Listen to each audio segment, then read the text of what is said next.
मैं doctor Dayadhar Dikshit, assistant professor chemistry, government PG college Rishikesh से आज इस सेमिनार प्रेजेंटेशन में कुछ थकी हुई लाशों को ढोने नहीं आया, कुछ सीखने आया हूँ, कुछ सिखाने आया हूँ और सभी से कुछ सीख लेने के गुर बताने आया हूँ। जी हाँ, जिसे चंचल आंखें नहीं देख पाती, जिसे ज़रूरत है एक अनुभवी दृष्टिकोण की। अनुभवी दृष्टिकोण उन चीज़ों को परख लेता है। जी हाँ, हमें अपने बुजुर्गों से यही तो सीखना है। आज मैं एक ब्राज़ीलियन राइटर पाउलो की एक कहानी के विषय में आपसे चर्चा करने आया हूँ। The story of the pencil, एक पेंसिल की कहानी। जी हाँ, वही पेंसिल जिसे हम बचपन में लिखना शुरू करते हैं, बचपन में देखना शुरू करते हैं, लेकिन शायद बूढ़े होने तक उससे वो सीख नहीं ले पाते जिसे उस दादी ने अपने पोते को दे दिया। कहानी का आशय कुछ इस प्रकार है कि एक दादी कुछ पत्र लिखती हैं तो उनका पोता कौतूहल वक्त पूछता है कि दादी क्या लिख रहे हो, क्या तुम मेरे बारे में लिख रहे हो? तो दादी कहती हैं कि हाँ, लिख तो रही हूँ तुम्हारे बारे में, लेकिन मेरे शब्दों से ज़्यादा महत्वपूर्ण ये वो पेंसिल है, वो लेखनी है जिससे मैं ये चीज़ें लिख रही हूँ। अचानक बच्चा पूछता है कि ऐसा क्या है इस पेंसिल में दादी, ये तो साधारण पेंसिल जैसी दिखाई दे रही है। तो दादी कहती हैं कि अगर तुम ध्यान से देखोगे, ध्यान से सीखोगे तो इस पेंसिल में वो गुण है जिसे अगर तुम अपने जीवन में उतार लेते हो तो निश्चित रूप से तुम औरों के लिए आदर्श बन जाओगे, तुम अपना जीवन शांति और सुखपूर्वक बिता पाओगे। तो बच्चे को कौतूहल को शांत करने के लिए दादी बताती हैं कि इस पेंसिल की पहली विशेषता ये है कि जब कभी भी तुम किसी महान कार्य को करना, किसी बड़े काम को करना, ये मत भूलना कि तुम्हारे ऊपर किसी का हाथ है, कोई ईश्वर है, कोई दैवी शक्ति है जो तुम्हें इस अच्छे काम करने को प्रेरणा दे रही है।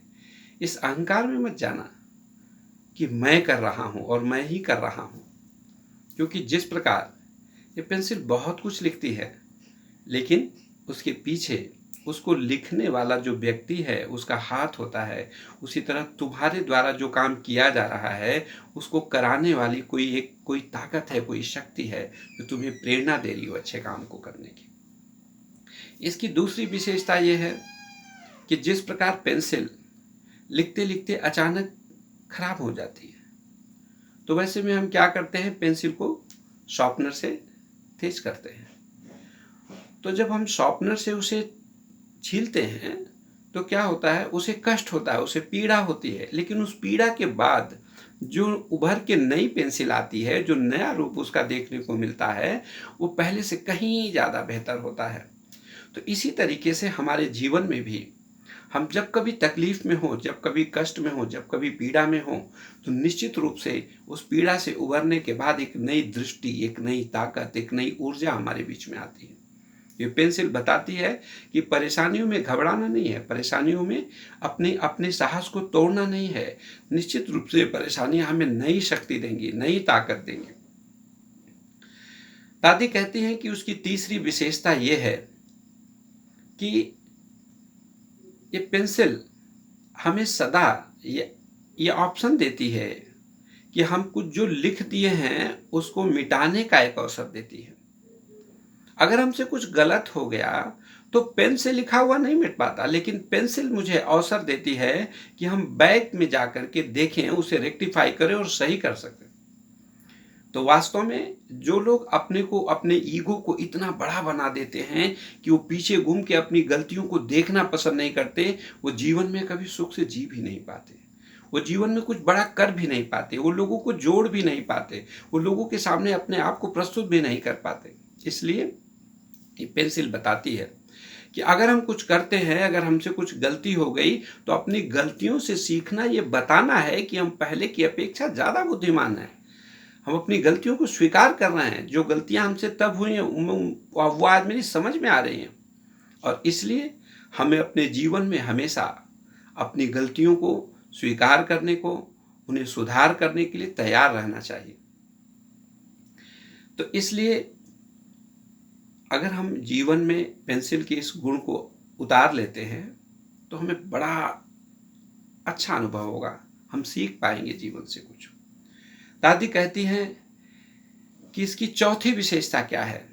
इसकी चौथी विशेषता है कि पेंसिल के बाहर की तरफ एक लकड़ी का कवर बना हुआ है, एक लकड़ी का आवरण बना हुआ है। जब हम उसको छीलते हैं, जब उसको शार्प करते हैं तो वो तो हट जाता है, लेकिन पेंसिल की वास्तविक जो ताकत होती है, पेंसिल के जो वास्तविक महत्व होता है वो कहाँ होता है? वो उसके इनर कोर में होता है, उसके ग्रेफाइट में होता है, और वही उसको महत्व प्रदान करता है। इसी तरह से हम सभी के जीवन में हम सब जो बाहरी आवरण ओढ़ के घूमते रहते हैं, मैं प्रोफेसर हूँ, मैं लेक्चरर हूँ, मैं पता नहीं क्या हूँ, मैं पता नहीं क्या हूँ, लेकिन ऐसे न जाने कितने प्रोफेसर लेक्चर आए और दुनिया से चले गए।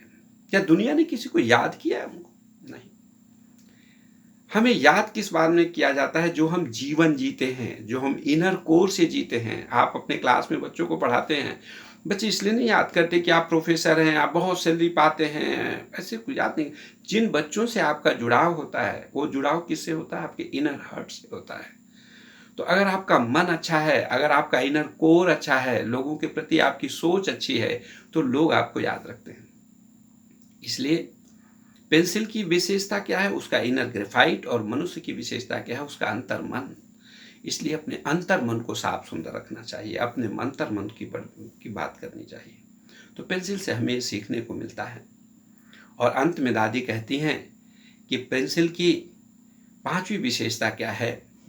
पांचवी विशेषता ये है कि जिस प्रकार जब हम पेंसिल से कुछ लिखते हैं तो एक निशान बन जाता है, उसी प्रकार जब हम अपना जीवन जीते हैं तो प्रत्येक मनुष्य अपने पीछे एक निशान छोड़ जाता है, अपने जीवन की एक कथा छोड़ जाता है, और वो निशान औरों के लिए प्रेरणा बनती है, औरों के लिए मार्गदर्शन का काम करती है। तो इसलिए हमें ये याद रखना चाहिए कि हम जो कुछ भी कर रहे हैं वो हमारे बाद समाप्त नहीं हो जाएगा। हम अच्छा करेंगे, बुरा करेंगे, वो हमेशा के लिए एक निशान, एक लकीर बन जाएगी। तो इसको सोच करके ही हमें अपना जीवन जीना चाहिए।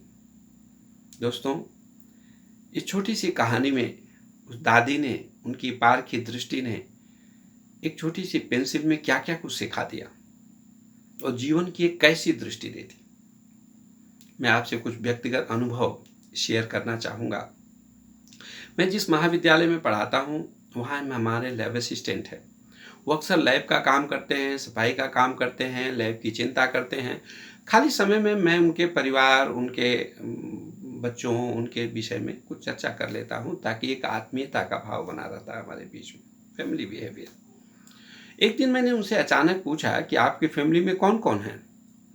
तो उन्होंने कहा, मैं हूँ, मेरे माता पिता हैं। तो मैं अचानक ही बोल पड़ा कि आपके माता पिता आपके साथ रहते हैं? वो थोड़े देर के लिए शांत हो गया और उस लैब असिस्टेंट ने कहा कि मैं अपने माता पिता के साथ रहता हूँ सर। मैं कौन होता हूँ माँ पिता को अपने साथ रखने वाला? इतना बड़ा मैं कब हो गया? मेरी आंखें खुल गईं।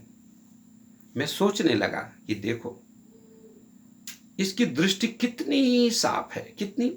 अक्सर हम लोग देखते हैं, हम लोग जब बड़े हो जाते हैं तो क्या करते हैं, बड़ी बड़ी नौकरियों में चले आते हैं, तो सोचते हैं कि माता पिता को हम अपने साथ रखेंगे। लेकिन उस लैब असिस्टेंट की जरा दृष्टि देखिए, वो कहता है कि मैं अपने माता पिता के साथ रहता हूँ। मैं इतना बड़ा कब हो गया? और इसलिए मैंने उसी दिन उसको मन ही मन प्रणाम किया, और अगली बार जब स्वतंत्रता दिवस आया तो पूरे मंच से उसको प्रणाम किया और कहा कि ये दृष्टि होनी चाहिए। तो अगर सीखने की दृष्टि होगी तो हम सबसे कुछ न कुछ सीख लेंगे। और इसीलिए मिसाइल मैन अब्दुल कलाम ने कहा था कि mistakes increases your experience and experience decreases your mistakes.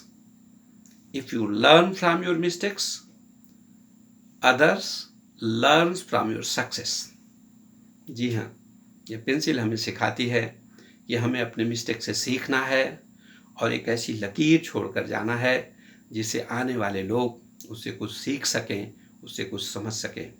इसी के साथ मैं अपनी वाणी को विराम देता हूँ। धन्यवाद।